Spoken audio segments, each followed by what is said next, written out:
Hi, everyone. You're listening to this episode of Tiffany and You, the podcast. This is your host, Tiffany Yu. If you're new to the Tiffany and You podcast, this is a podcast about things that matter. And more specifically, I'm talking with friends who are using their voices and platforms to cultivate creativity, compassion, and change. So today we have with us a good friend of mine, Marisa Hamamoto. She's a stroke survivor, speaker, dancer, and the founder of Infinite Flow, which is a nonprofit and professional dance company composed of dancers with and without disabilities using dance to promote inclusion and celebrate intersectionality. Hi, Marisa. Hi, Tiffany. Thank you so much for having me. Marisa, so you sent over your bio and you've got tons of accolades in there. I'm curious if you have one that is your favorite or the most meaningful to you. Oh my gosh. Well, I'll just say with any accolade, most of my accolades have probably come out of left field. And most of the time, I go through massive imposter syndrome of questioning whether I deserve this or not. So, in all honesty, I don't know how to answer that question. I would say I don't think there's ever been a time where I'm actually working towards an accolade. It just kind of comes as a result, maybe being recognized of the impact that I'm making. So every time I receive some accolade, I'm very grateful for whatever that accolade may be. And I use that as encouragement to do more and to create more impact. And on the day that I feel like I'm in the gutter, sometimes it does help to go, okay, I'm here for a bigger purpose here. One accolade that I got recently that really did come out of left field was People magazine named me one of 13 women changing the world in March at the height of the Asian hate crimes and what was going on in the media and in our country in that space there. So that was like my most recent bigger accolade. My first reaction was, okay, this is a scam. This doesn't seem right. My initial reaction usually is like, what, me, really? And then when I learned that it was new, it was like, oh, okay. And this time I very much interpret this as, okay, we survived the pandemic. My work is important.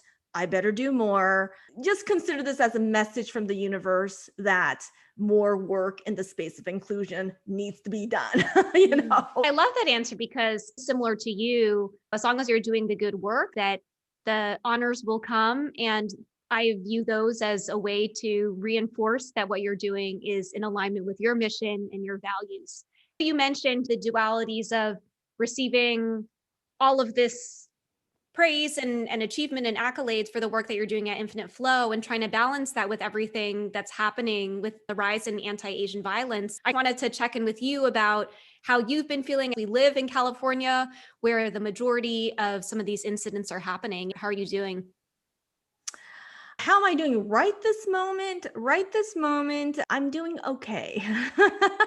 Because I'm talking to you and I know you and we understand each other. We're very similar. We're both leaders in the disability, space while being Asian American. Right this moment, I feel like I belong. Yeah. But you're absolutely right in the sense that, yes, there was this duality between being recognized by some massive publication and then having Asian hate crimes. And I'm glad that it's not just me, but I felt like these past 3-4 months in which finally Asian hate crimes were actually being talked about was that, hey, this is nothing new. But number two, for me, I've never learned about Asian American history so much in the last 2 months as I've done in my whole entire life. And I've learned so much about the reasons why I've faced so much discrimination as an Asian American. This isn't just me, but this is many people, first of all. And number two, this is not just because of current events, but this is from a long history of systemic injustice. And I don't know about you, but learning about this, knowing about this, having people talk about this, on one end, it was great that finally this erased history is actually being brought to the surface. But on the other hand, it was very triggering. It was like all of this information was triggering in the sense that for me, my earliest memory of anti-Asian racism was when I was 7 years old, second grade, elementary school in Irvine, California, in the 80s, late 80s. And at this time, like Irvine is right now very highly Asian. However, when I was growing up, it was like where Asians were still the minority. I was attending a predominantly white elementary school. And during recess, I was playing with my Chinese friend Alice. And then in the middle of that, a group of boys, and most of them from my memory were white, ran over to us just to make fun of our eyes. And it was Japanese, Chinese. I mean, they use those words. They put their fingers next to their temples and put them up and down. So this was definitely like racially targeted. And it was just me and Alice. We were one of the only two Asian American students in probably the entire school. So that was my first memory. And I remember Alice and I were too young to understand racism, but I remember from that day forward, we kept an eye for each other. Not that we played every single day with each other, but there was always this sense of, oh, we need to protect each other. That was my earliest memory. And throughout my dance career, everything from being put in the end of the line just because I'm darker than everyone, to being told, oh, we don't consider Asian Americans to fit the role of a ballroom dancer. I feel like I've encountered a lot. So I think the last couple months, I'm enlightened to see many awaken to this erased history. But yes, it's been triggering. How about you? How are you feeling, Tiffany? I know Yeah. that I Well, know it's been a roller coaster for you too. you and I have had conversations around this before, which is we both are Asian American leaders leading our disability organizations, but never centering that aspect of our identity per se. And Exactly. you use the word enlightening, and the word I use is like moments of clarity, Mm, clarity mm. around a renewed sense of grief that Asian women just have been unsafe for a long time. And this is where intersectionality comes into play. The reason why I called it clarity or enlightening is I never thought that that was connected to my race. I just thought, and maybe this is a daughter of Asian immigrants mentality, that my goal in life was just to blend in with the wallpaper. Or as you and I both talk about that Japanese proverb that says that the nail that sticks out gets hammered down. But then the other thing you made me think about from my childhood is that when anyone would mention anything about my Asianness, I would diminish it and erase it and say that I'm American. I would assert my Americanness, which is a continued erasure of our longer term history, which you and I are just learning about now. Honestly, I really appreciated the conversations that you and I have had over the past couple of months because we're also trying to strategize as we learn our own history, because people are looking to us, we also Mhm. have to protect our mental health. And it's also like when we work in equity and inclusion spaces, people are well meaning when they send us the videos or they want to make us aware. But what it does is it kind of reopens a wound that we haven't yet properly healed. Absolutely. I fully resonate with everything you're saying. And actually, one thing that you brought up during a phone call that I actually was like, you know what, I need to check on that was I got officially diagnosed with PTSD just 2 weeks ago. And Mm. nothing new. I've had PTSD since I had my stroke 15 years ago in college, etc. So it's nothing new, but what it did give me was clarity that, oh, I do have this invisible disability called PTSD. In Asian culture, mental health is considered even more taboo to be talking about than it is American culture, whatever American culture you want to define as. And it's just interesting that it was all the PTSD that I had re-experienced in the last couple months. And that was not necessarily from the stroke. It was from Asian American, anti-Asian discrimination. We are both tapping into this really interesting yet not talked about enough area of intersectionality. What I'm actually discovering as I discover my own Asian American story is that the news likes to say Marissa, who was a stroke survivor that temporarily couldn't walk, is now running Infinite Flow, a dance company with dancers with and without disabilities. This is like the narrative that's been told. And honestly, having been interviewed so many times, sometimes by default, that's what I say. Oh, so I had a stroke and that's what led me to Infinite Flow. But what I'm noticing now is that it is the combination of not feeling like I belong as an Asian American, not feeling like I belong as a Japanese American living and going to school in Japan during my college years, where I thought, okay, I'll be around a lot of Japanese people. I will belong, and I still don't belong. I'm not Japanese enough. I'm not American enough. To, if I talk about dance, I'm not enough of a ballerina. I'm not enough of a Hollywood dancer. I started ballroom too late, so therefore I'm not enough of a ballroom dancer to be a competitive ballroom dancer. I mean, all this not being enough of one identity or another, of just not fitting a box, it maybe eventually led to my own mission of infinite flow, which again, it's about creating belonging. Recently, thank you to my writer over at People that actually pulled this quote out, in which she pulled out the quote that said, because I didn't belong in a box as a dancer, I created my own. And that's exactly what I'm doing. It's this sense of not belonging in so many different spaces, but also realizing that it's not me. It's just so many other people that don't feel they belong, or they feel like they have to fit a certain box to be accepted. Whereas what we're seeking right now really is to just be your authentic self and just be yourself. And that's what America is. But I feel like how I will be telling my story, my founder story of Infinite Flow, will forever be different because of this awakening that I've gone through. Wow. There was a lot to unpack there. It's just so powerful that now you're sensing this theme of belonging throughout your whole narrative. Did you feel anything when you've got the PTSD diagnosis? You know, I'll be really honest with you. I haven't quite processed this fully. Your community, my community, the disability justice community has educated me so much about invisible disabilities. Because when I started Infinite Flow, this was a wheelchair dance company. This was manual wheelchair users dancing with standing individuals. I mean, it was not inclusive.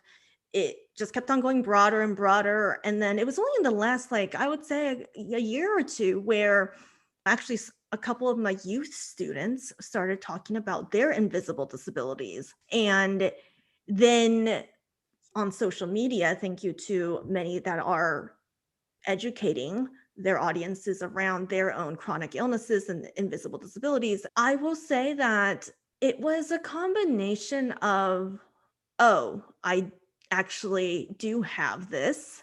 Oh, it's okay to acknowledge when I'm triggered. Just like yourself, I work for myself. It's okay to go, okay, I need to take this afternoon off so that I can recenter myself.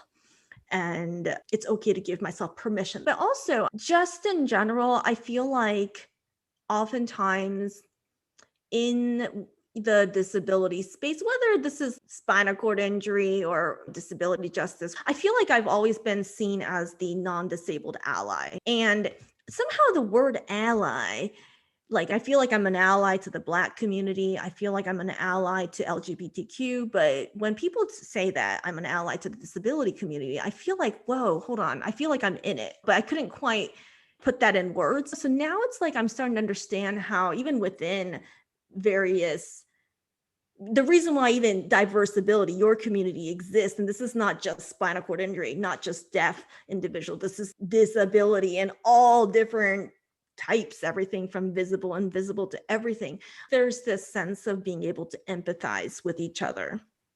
For me, one of the turning points in my own work was Shaheem was my first deaf dancer that became part of my professional dance troupe.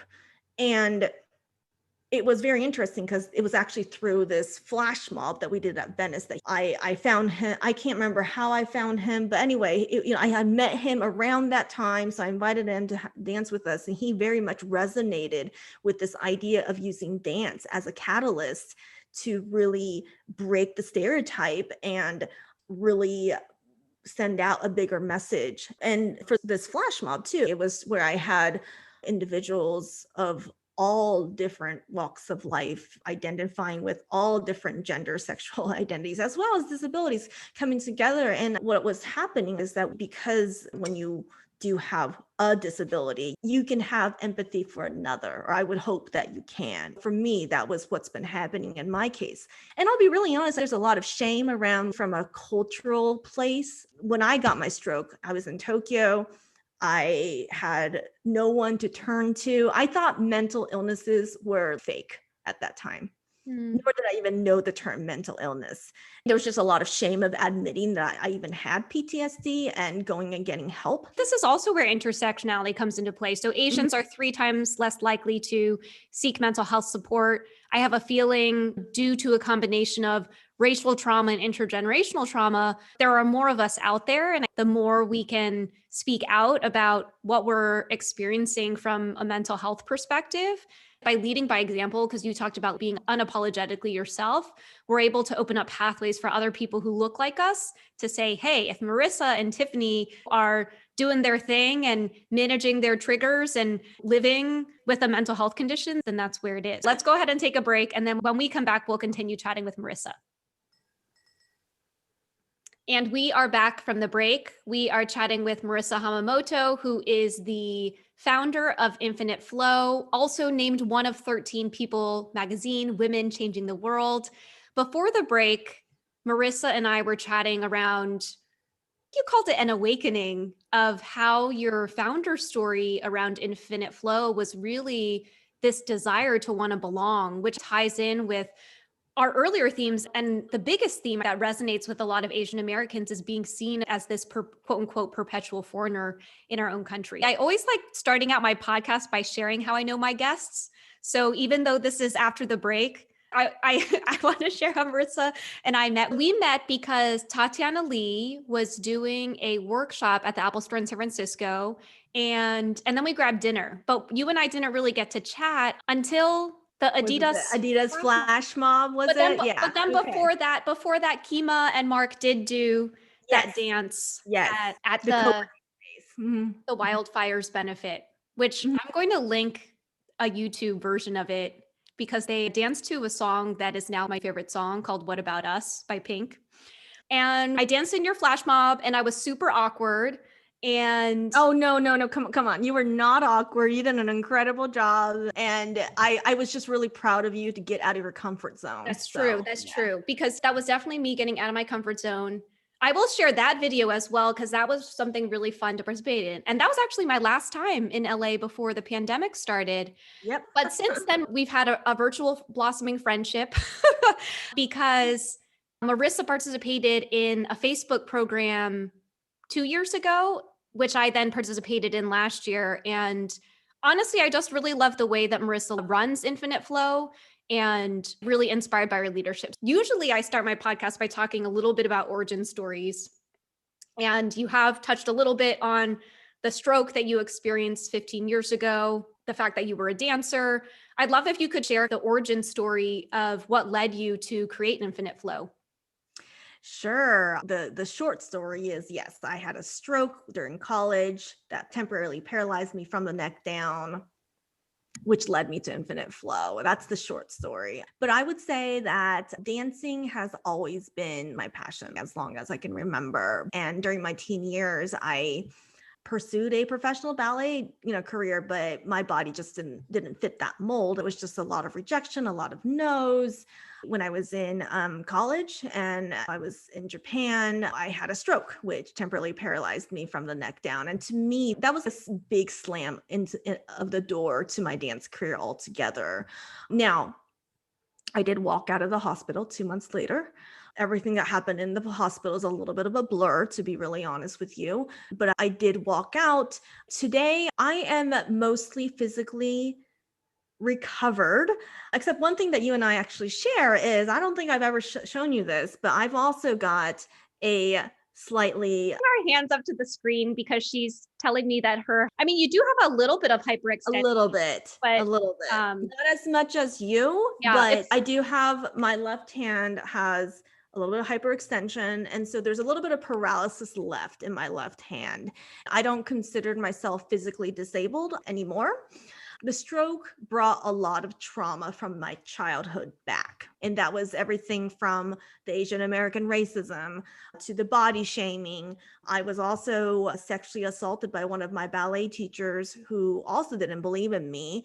And I will say that that sexual assault, it left a really big scar further of not belonging in the world. And it was something that honestly just like, I mean, I'm still going to therapy, for it because I still get haunted by every time I kind of go into this like space of feeling insecure about anything, that incident still comes up. It's something that I'm still working through. I can't say that I have like overcome all my trauma. No, it's a constant work in progress. But I would say, just to kind of skip a little bit here, I was scared to dance after I came out of the hospital. The stroke happened when I was dancing. So, just again, we're talking about PTSD. I just was not able to bring myself to dance because I was scared that it was going to happen again. And one thing that I've learned about PTSD recently as I got diagnosed is that one of my behaviors is that I tend to avoid places and activities and things that have led to trauma in the past. Back then, because the stroke happened during dance class and while I was dancing, I was just scared to go back dancing.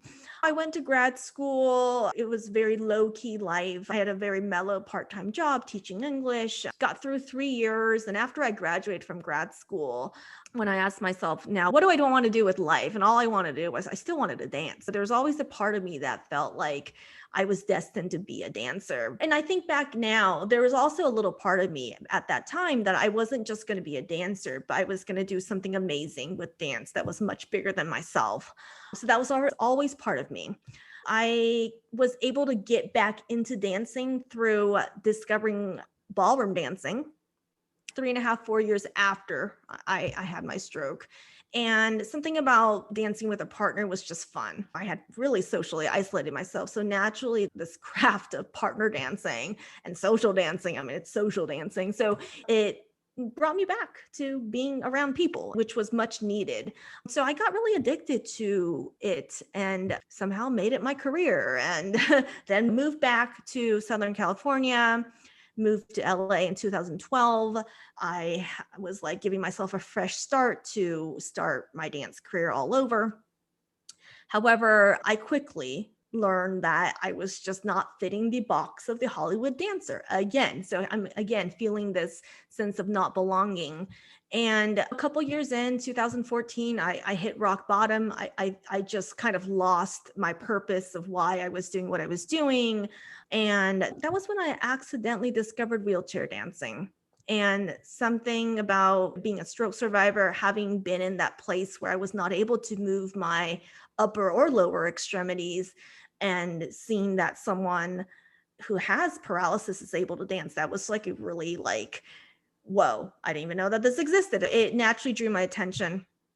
I did some research and I was actually really, really shocked at the inequities that people with disabilities just had altogether around dance, around life. And then learning that 1 billion people in the world have a disability, 1 in 4 Americans have a disability, like all these statistics. And then just, I know the dance world pretty well. And I mean, how often do you see anybody with a visible disability and anything around accessibility? I've never seen that. And so I just felt like this is not right. Here I am trying to make it as a dancer, yet there's a whole bunch of people who don't even have equal access to dance. And that just wasn't right. And my heart directly went, there's something about this that I feel like I'm destined to do something about this. And then immediately, like I had this vision of this beautiful dance company. At that time, it was wheelchair ballroom dancing.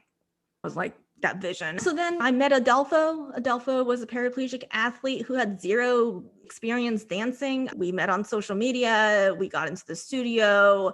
I was terrified to dance with him initially, but after a couple hours of dancing with him, I realized that dancing with him was nothing different from dancing with anyone else. And dance doesn't discriminate. And that night, all I can think of was, if the world danced, there would be no war. And I just could not let go of that vision that I've got to share this experience that dance can connect all of us and unite all of us. And that vision and mission and purpose just became so big to the point that I had to take action. It was going to be a disservice if I didn't. So that eventually became Infinite Flow. And I will say that it has been a 5.5 year experiment of building this dance company. I mean, it's evolved a lot. And my understanding around disability justice, disability inclusion, what the heck a disability is and isn't. And I've learned so much. And because I'm constantly learning, my company is constantly evolving. And as you know, in addition to learning about justice and inclusion and all that, building a company or a business period is in itself is there's a lot of pieces to it too. So I will say I'm a work in progress in the area of diversity, equity, and inclusion. I'm a work in progress when it comes to entrepreneurship. I'm a work in progress of just running a dance company. But what's been consistent with me is whenever I kind of hit this moment of, okay, what am I supposed to do right now? I always return to my purpose of creating belonging, creating inclusivity, whose voices are not heard. It comes back to that. And my biggest aha in the last couple years as a social entrepreneur is understanding this concept of systemic change. I can't say that Infinite Flow has it down perfectly, but what we're trying to do is create systemic change. We're not trying to just put Band-Aid on a situation. Oftentimes the question I get asked from people around the world is, are you going to create satellites? And I get really uncomfortable getting that question and answering that question, because from my view, the goal here is to bring inclusivity and accessibility into existing systems and spaces and programs, not necessarily create more satellites that segregate that. So that's the direction I'm headed. I can't say that we've done everything we possibly can to take it in that direction, but starting with just changing perceptions and painting a beautiful picture of inclusion through our performances and content, that's where we've started. The second thing is our school assembly program. I believe that as children, if you if you grasp the concept of inclusivity as a young child, it stays with you your whole life. Our elementary school assembly program started as a result of one elementary school inviting us to their school, but I've taken it further down, both in person as well as our virtual assembly program and short film Scoops of Inclusion. If you look at the school assembly program, we make it fun, we make it interesting, we make it really like uplifting, but there's a lot of purpose to it that we're really building the next generation alongside continuing to really create more innovative, experimental dance performances and content. I am also putting a lot of emphasis on our school assembly and youth program. I love that you walked me through the Infinite Flow empire. And then I love that you said the work that you're trying to do is trying to create system change.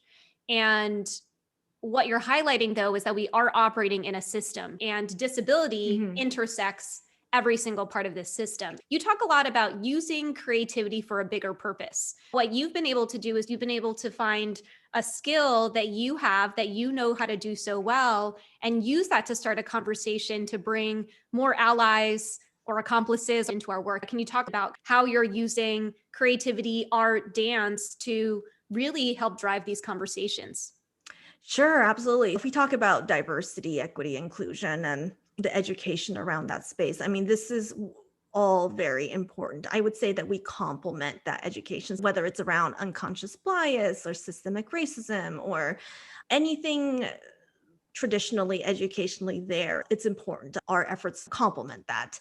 I would say that it's one thing to learn with your mind, but it's another thing to feel with your body and feel with your heart, I would say. And whether it's the flash mob that you had experienced where you're actually engaging in a community and dancing, or whether you are watching a Infinite Flow performance, our goal in a way is to somehow leave an impression and an impact that's beyond the head It's something that you feel, something that you embody.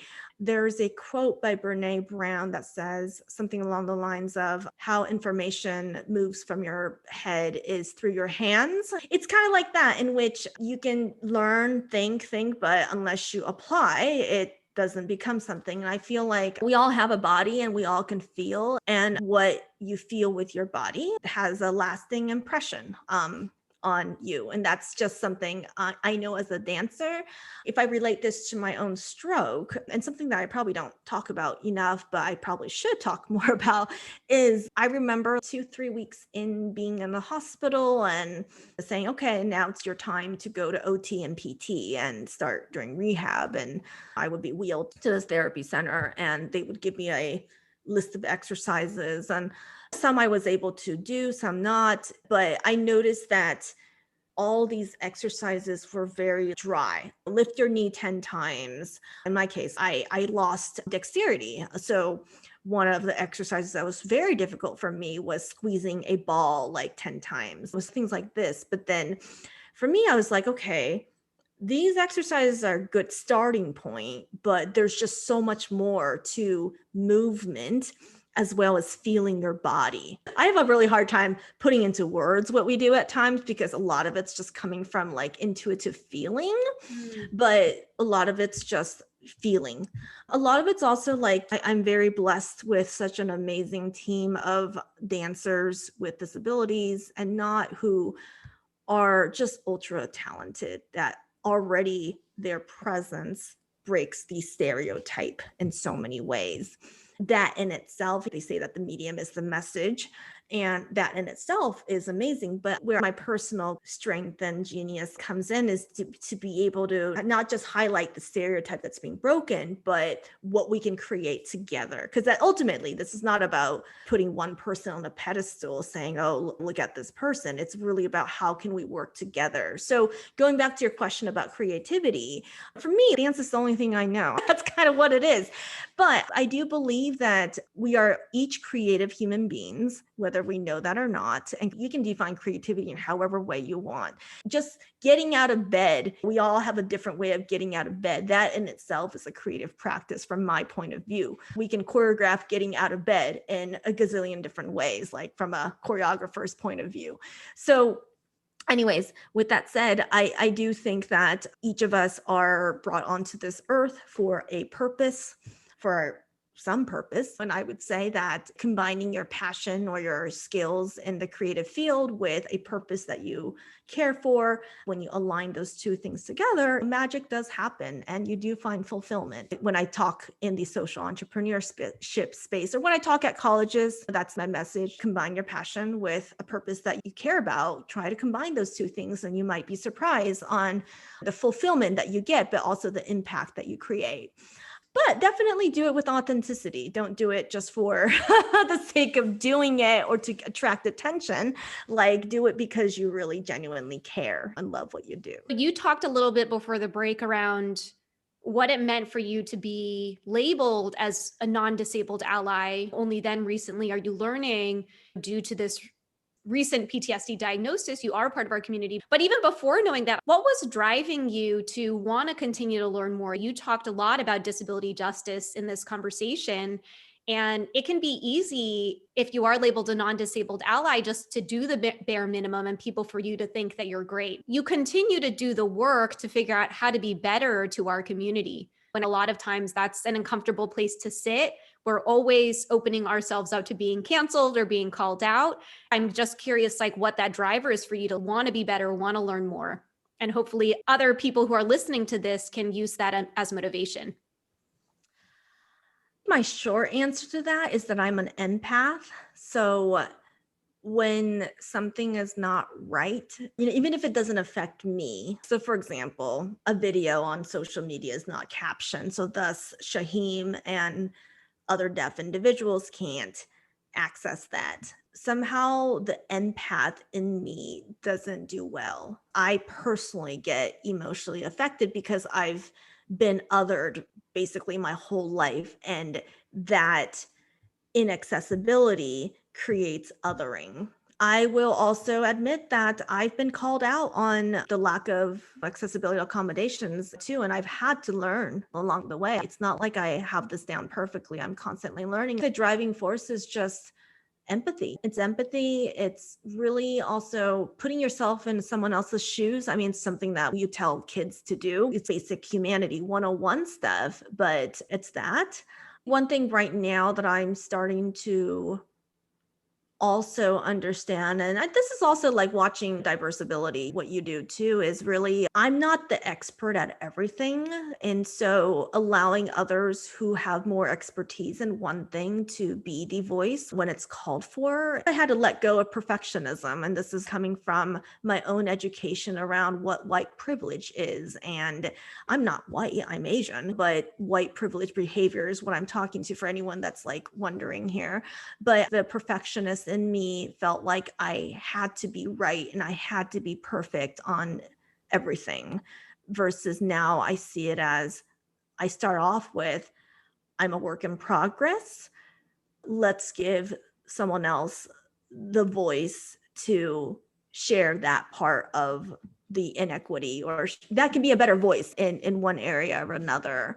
It's that pain and empathy that I feel for where I don't feel belonging, as well as others, that is the driving force to why I continue to make an effort to learn. I feel like you have such deep, intimate experiences with what it feels like to not belong and not want other people to feel that as well. One of the themes that we touched on a lot throughout this episode was, I started out by asking, what's your favorite accolade? And you talked about imposter syndrome. And then you talked about the changing or the evolution of your founder story from really knowing what it was like to not feel like you were enough or not feel like you belong. You've been on this journey for a long time of trying to create your own boxes because the places that you originally found yourself told you that you weren't enough or that you didn't belong. So I was just curious if you feel like you found your sense of belonging now. I accept that what I am creating, let's just say my story is that I didn't fit all these boxes, and I personally still don't feel like I belong, but the lack of belonging is coming from not necessarily because I don't fit an existing box, but it's because I'm creating a new one in a way. But again, this can't be just my box, because there are so many people that also don't feel like they belong, or there's this sense of not feeling they're enough this or enough that, not enough Asian, not Asian enough, not Black enough, not disabled enough, all these things. I guess I'm slowly starting to find people that I belong with, including yourself. I'm just noticing that there are some of us that are on a very similar wavelength. I'm kind of in that place right now where I am exploring how to create space for more people that feel the same way as me, knowing that there are many people like me that are out there that haven't found belonging. It's going to be a constant exploration. But I will say what keeps me going on a daily basis is just very simple. It's gratitude.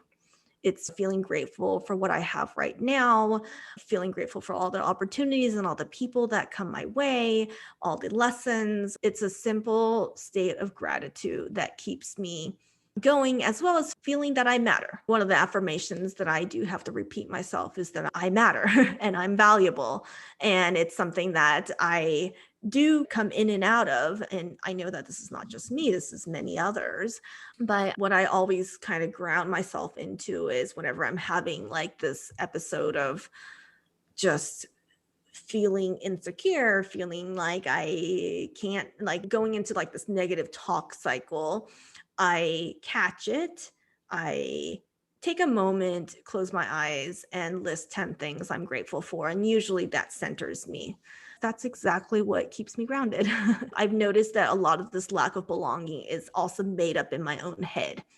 Maybe some of it is from the outside in, but a lot of it's also like internalized that I need to let go of. And what's coming up for me as I ask that question is, I wonder if part of it is not that we belong now, but that we have become okay being that nail that sticks out if we come back to that. And understanding that there are systemic factors and messages that we continue to receive as Asian women that tell us that we don't belong. I love that you mentioned you have these things that keep you going. So I do close all of my podcast episodes with this practice that is what has kept you going, which is asking our guests what you're grateful for today.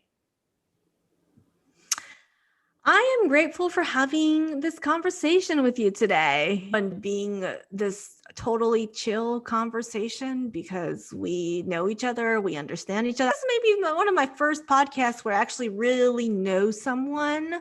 Before this, I was going, oh, shoot, I know Tiffany so well. I hope that I'm able to tell my story because I know you know my story, but I'm grateful that we were able to have this conversation. I'm incredibly grateful that we have technology. And I'm also grateful, maybe because this just happened, I was actually grateful to see the Oscars have a shift this past weekend. It was a very hopeful Oscars from a diversity perspective. That was kind of cool to see. At the end of the day, there's so much work to be done in our space. There's just so much work to be done. But as entrepreneurs, as human beings, to keep ourselves going, we do have to continue to look at the cup half full, not half empty, and acknowledge the good that's coming, but also pay attention to the issues that need to be addressed as well. The Oscars to me were a continuation of the disability revolution that both you and I are on. So if people want to support you, Marisa, or support Infinite Flow, where is the best place to do that? You can follow me at Marisa Hamamoto, Infinite Flow at Infinite Flow Dance. You can go to our website, marisahamamoto.com, infiniteflowdance.org.